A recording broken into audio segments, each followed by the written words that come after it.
House of Representatives gets inputs of citizens and civil society organizations on the 2024 budget and appropriation process.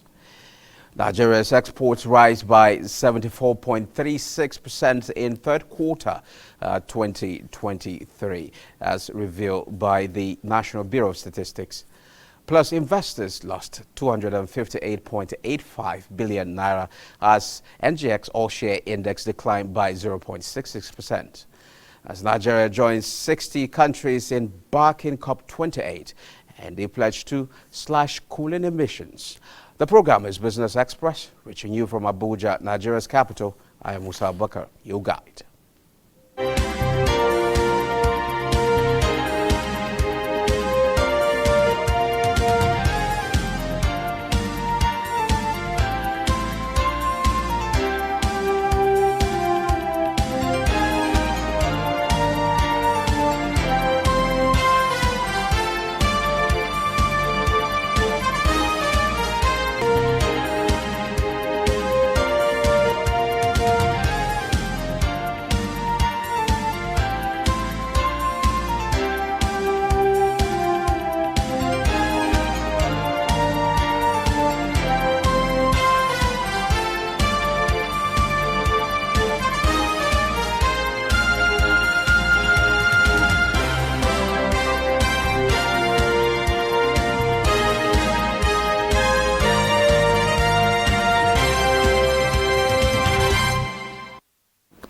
Now let's begin by telling you that the House of Representatives has organized a town hall meeting in Abuja to get inputs of citizens and civil society organizations on the 2024 budget and appropriation process. Speaker of the House, Tajuddin Abbas, at the opening of the citizens' engagement, expresses commitment of the National Assembly to address hardship being faced by Nigerians through a transparent and inclusive 2024 budget.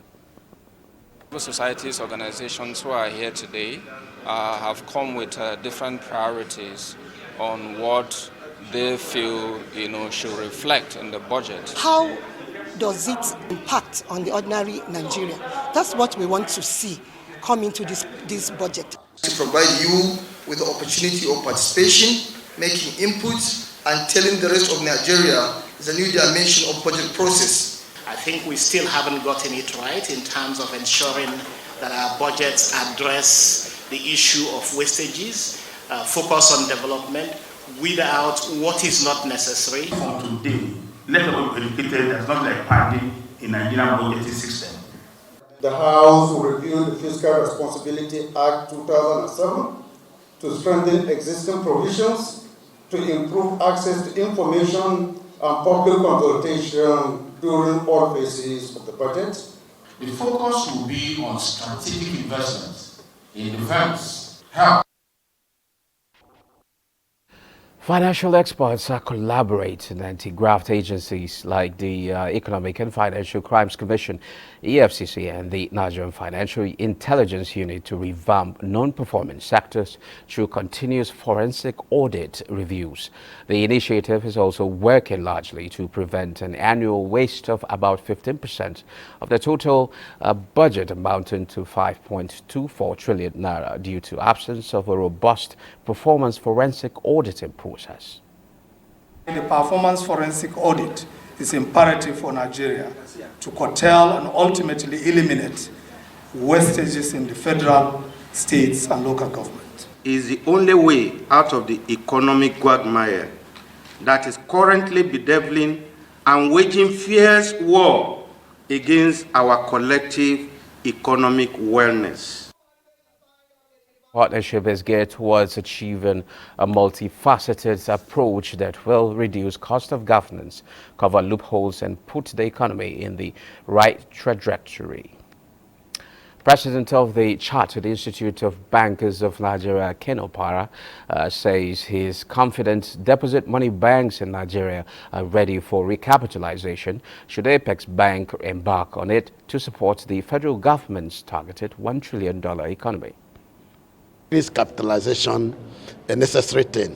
But let me say that even before then, banks have been proactive in increasing their business capital, because essentially, if you look at before, It was difficult for a single bank to fund a major transaction. They have to come in as a syndicate. But right now, because of the fact that banks have increased their capital base, they've already, taken steps to, fund those transactions. And this will continue to be. So there's no cause for alarm that whether banks are going to increase the capital base. They've already proactively doing that. And now to our discussion segment. With over 36.9 million MSMEs representing 96.7% of all businesses in Nigeria, the sector no doubt plays a pivotal role in the nation's economic landscape. Well, the present administration has promised to give attention to MSMEs in the country, and government is deliberate in putting its money where its mouth is. For instance, the projected budget presented by President Tinubu to the National Assembly proposes a large chunk for job creation and innovation. Recently, the federal government announced loan grants to nano businesses across the country. Also recently, Vice President Kashim Shettima inaugurated the National Council of Micro, Small and Medium Enterprises towards enhancing the sector's growth. Our attention on the program this morning is on the federal government's plans for MSMEs. Our guest with me in the studio is Mr. Soji Apampa, an entrepreneur and policy analyst. Thank you, Mr. Apampa, for joining us. Thank you very much for inviting me. Okay, now let's delve into it. We see various efforts by the federal government for MSMEs in the country. And what do you make of the efforts? Well, to start with, one of the biggest problems with MSMEs is informality. And in recent years, what the government has done has simplified the process of registration of these entities. So that's a step in the right direction. The second area is regulatory compliance. And in recent time as well, there's been more clarity around thresholds. How large does an SME need to be before they start to pay taxes? And when they're going to pay their taxes, how much do they need to pay? And is there a payment holiday? For example, the law now allows you not to pay taxes in your first 4 years, at least for those who are eligible to pay tax. So some of those measures are very welcome. And we've begun to see the impact of those policies.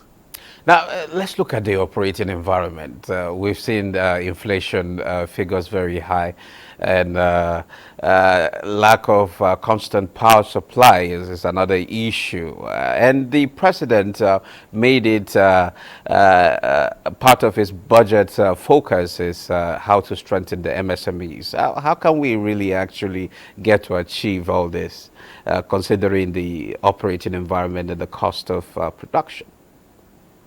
Okay, I think we need to encourage productivity.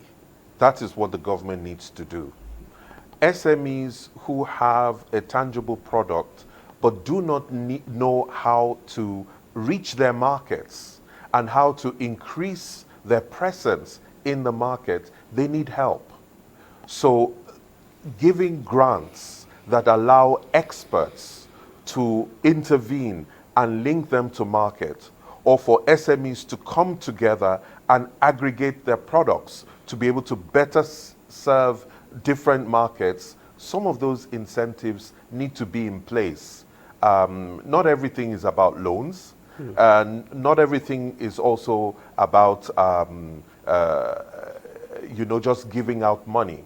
So even if the government gives out money to SMEs, but SMEs find that when they're dealing with regulators, they still have to pay a bribe.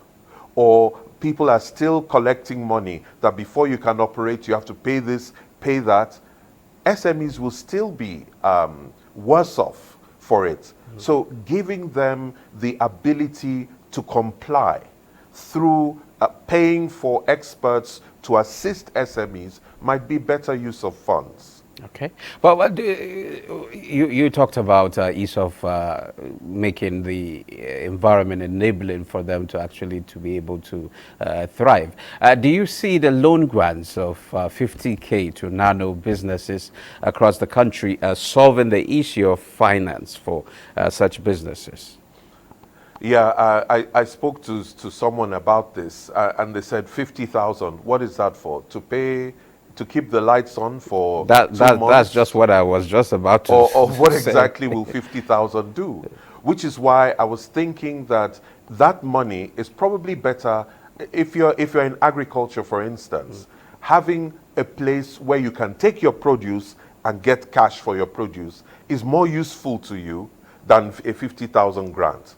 Knowing that you can take it to a grain marketing board or to some kind of marketing board and you can get value for it, that is better. You know, so I think more structural interventions by providing an environment that will help MSMEs flourish, that is a better investment than just handing out money. Okay, but are you saying the 50,000 that is not enough? We need to do more. I'm saying that, well, 50,000, I'm sure there will be those who say, just give me the 50,000 first. Thank you very much. But it's not going to get very far. Okay. So, you know, even if you gave 250,000, I'm not sure that that is going to get very far either. If you don't do something about the other regulatory problems, those who are processing food complain about the charges of NAFDAC. Those who are trying to comply with taxes complain about their own fear of being extorted while trying to meet the tax authorities. So if you don't deal with those kinds of issues that bleed SMEs of the resources that they have, then you're not really helping yet. So the time where 50,000 will make a difference will come once you fix the fundamentals. Okay, now what other practical and tangible strategies do you think government should put in place as we move into 2024 for MSMEs? Okay, I think the tax holiday, the 4-year tax holiday is good. I think the tax holiday for those who are in agriculture is also good. But agriculture is not the only sector we need to be incentivizing. We know that a lot is being done in the area of technology by young people. We know a lot is being done in the area of entertainment.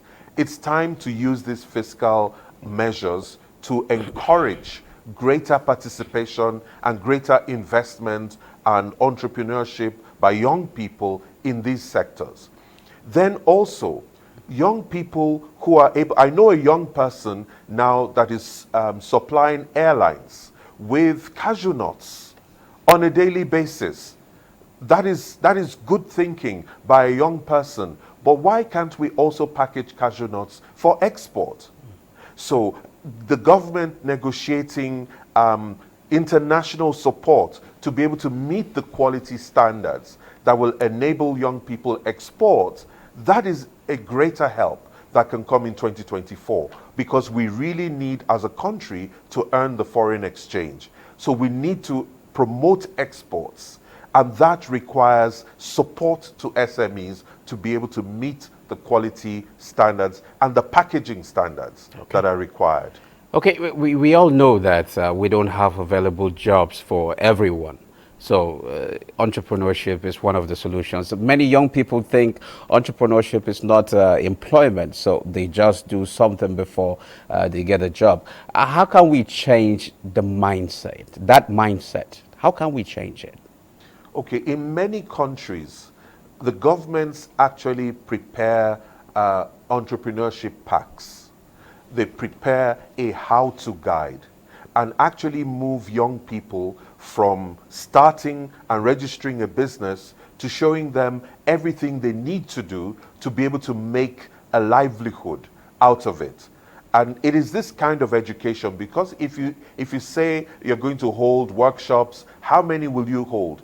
But if you're able to do those kind of education packs, which people can download based on demand, and they can learn for themselves how to take advantage of the opportunities that exist at the moment, that may be a way of government educating and helping people to see the benefit. And if government also started to record on statistics how many people are employed in formal employment and how many are self-employed as entrepreneurs and so on, I think including that in our national statistics would probably give young people the pride of place to continue, especially if they're receiving that kind of notice, attention, and support. Okay, there's this ongoing conversation about AI, how it poses threat to so many jobs and livelihoods out there. How can SMEs take advantage of AI to stay afloat? Okay, to start with, many people are now using AI to perform the jobs of 7, 10 people, or the jobs that would have taken 7, 10 hours to now do it in an hour. And SMEs can do the same. The truth is that we're not leveraging technology sufficiently at the moment. So SMEs need to be able to better identify their market segments. AI can help them do that. AI can also help them design the packaging for their products, can help them also with the graphics and how to attract a certain segment. So there's a lot that we could be using AI for. I don't think that we're at the point yet in Nigeria where AI would then mean job losses.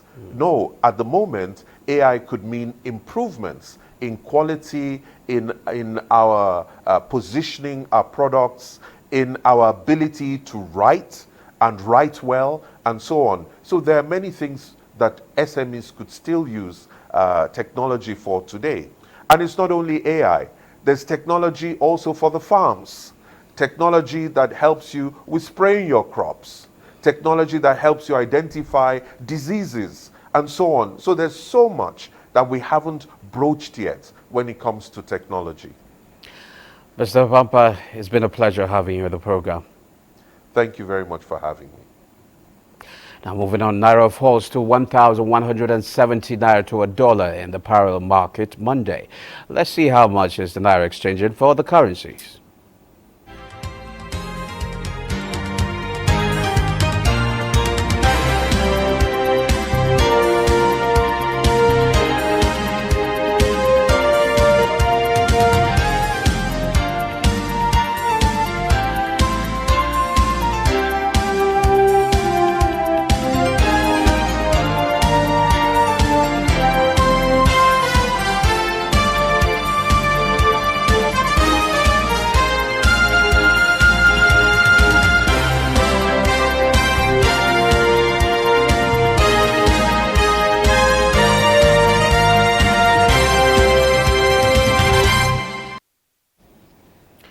And after trade, Nigeria's external sector recorded a modest improvement last quarter, third quarter, as trade surplus rose by 47% quarter on quarter to 1.89 trillion naira compared to 1.28 trillion naira posted in the second quarter.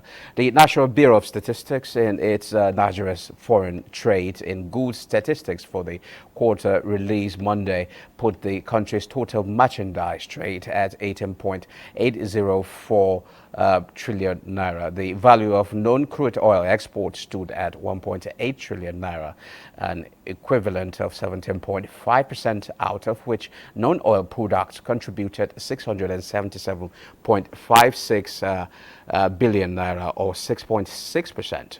The value indicates an increase of 54.62% over the amount recorded in second quarter, as well as by 53.16% when compared to the value recorded last year's third quarter. The total exports counted for 55.02% out of total trade in the review quarter, with a value of 10.35 trillion naira, showing an increase of 60.78% and 74.36% over the value recorded in the preceding and corresponding quarters.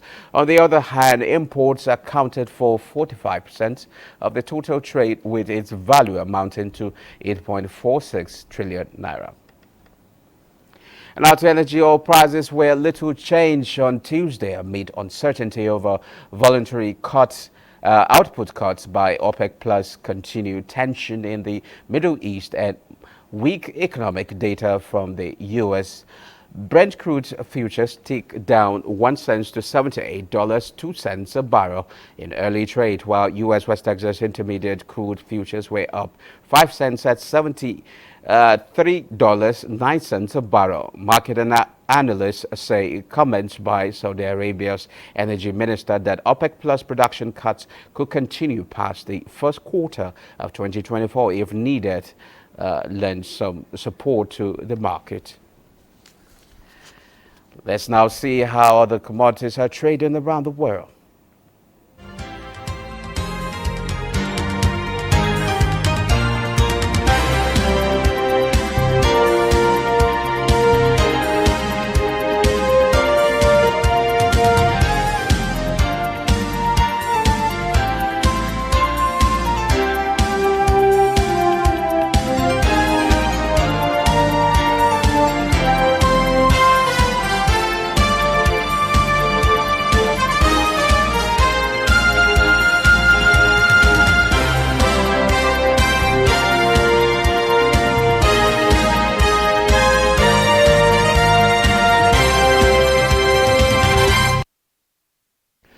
Now let's head to capital market. Equities market ended the first weekday of trade in red, with investors recording more than 258 billion naira loss. The all-share index shed 0.66% to close trading at 70,946.83 basis points on Monday. A total of 358.5 million securities worth 7.1 billion naira were traded in 6,433 deals, as market capitalization fell to 38.8 trillion naira. Universal Insurance PLC, Transcorp and Guarantee Trust Holding Company dominated activities at the end of the session. We now move to the global market to see performance of the stock market. Bossade is standing by with an update. Hello and welcome to the Global Market Review. Markets in Europe are heading for a mixed open this Tuesday morning as investors continue to assess the outlook for central bank interest rate cut. DAX and CAC are unchanged, while FTSE is read at 0.22%. Asia market fell across the board as investors access a slew of economic data from across the region. Hong Kong's Hang Seng Index tumbled 2.41% in its final hour of trade to the lowest since November 2022, leading losses in Asia. Nikkei 1.357% across 32,775.82, and the Hang Seng Index followed suit at minus 2.41% at 16,244.38. U.S. stock futures ticked down Tuesday morning after the major averages took a break from their latest hot streak. Futures tied to the Dow Jones Industrial Average slipped 89 points, S&P 500 0.39%, and Nasdaq Composite down at 0.60%. In Africa, most stocks are resuming trade this morning on negative territory, like the South Africa and Namibia, while other markets are yet to post new figures. That's the global market review for this early morning trading. Back to you, Musa. Thank you, Bossade. This is where we end this edition of Business Express. We value your feedback, so keep the comments, observations, and suggestions coming. Be informed that all previous episodes are available on YouTube on the NTA's channel. Business Express returns Wednesday at 3 p.m. I'm Musa Bakar. Enjoy the rest of your day.